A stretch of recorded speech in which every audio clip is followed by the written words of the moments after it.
हमारे साथ वरिष्ठ पत्रकार मौजूद हैं। सर, आपका भी कोई पर्सनल एक्सपीरियंस जरूर रहा होगा, उनके साथ मुलाकात हुई होगी। किस तरह की पर्सनालिटी थे अजित पवार? वो अपने टाइम के बारे में बहुत पक्के थे। जब एक बार अपॉइंटमेंट दे दिया उन्होंने, सुबह 10 बजे आपको मिलना है, तो 10 बजे अपॉइंटमेंट शुरू होती थी। समझो लेट होता था तो उनके पीए का फोन हमें आता था कि 10:30 बजे मिलेंगे, 11 बजे मिलेंगे, लेकिन उनका जो संपर्क है, कांटेक्ट है, वो हमेशा अच्छा रहता था। किसी को भी वेट नहीं करना चाहिए, ऐसा उनका काम था।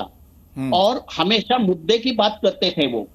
कभी कभी लोग काम के लिए आते हैं कि इनको पोस्टिंग चाहिए, इनको ट्रांसफर चाहिए, इनको कोई प्रमोशन चाहिए।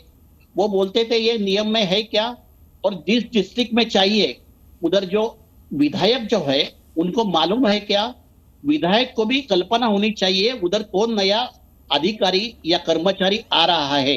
कलेक्टर और विधायक के बात करने के बाद वो दूसरों का काम करते थे, यानी सबको विश्वास में लेके काम करते थे। प्रशासन पर उनकी बहुत अच्छी पकड़ थी, बहुत अच्छी, और एकदम डिसिप्लिन आदमी थे वो। सुबह 6 बजे से अपॉइंटमेंट उनका शुरू होता था और रात देर तक वो काम करते थे। नहीं, वो तो एकनाथ शिंदे भी, खांडेकर साहब, एकनाथ शिंदे भी जब अभी अपनी बात रख रहे थे, इस बात का जिक्र उन्होंने किया कि ऐसे नेता शायद ही कोई मिले, ऐसा कोई मंत्री शायद ही मिले जो सुबह 6 बजे अपॉइंटमेंट दे रहा हो। उनकी राजनीतिक यात्रा को आप कैसे देखते हैं, अजीत दादा की राजनीतिक यात्रा को? देखो, उन्होंने अलग पार्टी बनाया, राष्ट्रवादी कांग्रेस पार्टी, जो उन्होंने चाचा ने जो स्थापन की थी, उसका नाम और उसका जो चिन्ह है घड़ियाल, वो भी उन्होंने उनके साथ है अभी। लेकिन राजनीति अलग रखी, लेकिन फैमिली रिलेशन अपने चाचा और पूरा पवार फैमिली के साथ उन्होंने अच्छा रखा था। आज भी दोनों एनसीपी मिलकर महाराष्ट्र में जिला परिषद के चुनाव लड़ रहे हैं। अभी म्युनिसिपल कॉर्पोरेशन के इलेक्शन हो गए पुणे और पिंपरी चिंचवड़ में, दोनों भी पार्टियां मिलकर चुनाव लड़ी।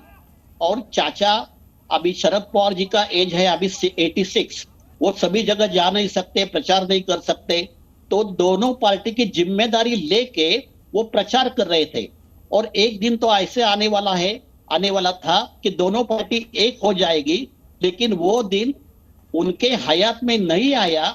ये बहुत बड़ा दुख है, क्योंकि चाचा को हमेशा मिलते थे। महाराष्ट्र में जितने कोऑपरेटिव संस्था है, जितने फैक्ट्रीज है, बड़े बड़े शुगर फैक्ट्रीज है, अलग अलग कोऑपरेटिव में संस्था है, वो चाचा और ये भतीजे शरद पवार और अजित पवार दोनों भी वहां चेयरमैन, डायरेक्टर, वाइस प्रेसिडेंट कोई ना कोई होते थे। हमेशा महीने में 2-4 बार एक दूसरे को मिलते थे।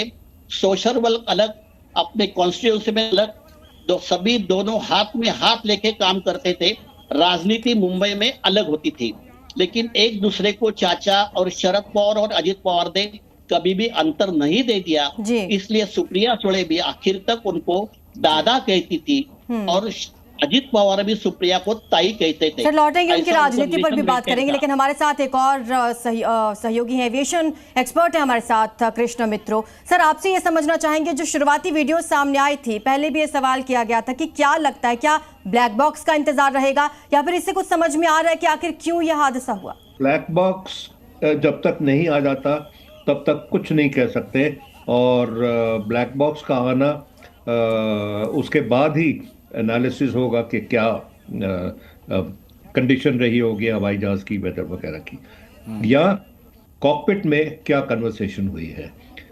सबसे बड़ी हैरानगी वाली बात यह है कि इस स्टेज पे जहां 4 किलोमीटर डिस्टेंस रह जाता है रनवे से हवाई जहाज का, वहां पे आप कोई 200-250-300 फुट हाइट पे होते हैं। अगर वहां पे कोई हिल फीचर है तो वो हिल फीचर। अच्छा अमित्रो साहब, माफी के साथ बीच में रोक रहा हूं, अपनी बात पूरी करिएगा। दर्शकों को जरा हम सिर्फ बता दें कि घटनास्थल की तस्वीर हम आपको दिखा रहे हैं, जहां पर प्रशासन के लोग पहुंचे हुए हैं, पुलिस की पूरी टीम पहुंची हुई है, जांच पड़ताल की जा रही है, और वो जो मलबा है वो भी देख रहे हैं आप किस तरीके से वो मलबा भी खंगाला जा रहा है। काय पाहिलं तुम्ही? आम्ही बाहेरच काम करत होतो, त्यावेळेस विमान आलं आणि एकदा फेरी घेतली, नंतर उतरायचं होतं, पण ती वर असं चढलंच नाही त्या पट्टीवरती। आणि ज्यावेळेस तो ये कुछ चश्मदीद जो अपनी बात रख रहे हैं किस तरीके से ये हादसा हुआ उसके बारे में जानकारी दे रहे थे। लेकिन कितना गंभीर हादसा है, ये तस्वीरें बयां कर रही हैं। फिलहाल ये लाइव तस्वीरें आप देखिए किस तरीके से वहां पर पूरा विमान आग की चपेट में आ गया। यहाँ पर हमारे साथ एविएशन एक्सपर्ट भी मौजूद हैं। मित्रों साहब, आपकी बात अधूरी रह गई थी, अपनी बात पूरी कर लें। ये तस्वीरें बीच में हम दिखा रहे थे दर्शकों को, बोलिए। इस स्टेज पे तो सिर्फ अंदाज़ा लगाया जा सकता है कि शायद ये हुआ होगा, कुछ सर्टेनिटी नहीं है, कोई नहीं कह सकते कि हाँ यही हुआ होगा। हर एक प्लेन क्रैश के बाद ब्लैक बॉक्स को एनालाइज करना ज़रूरी है।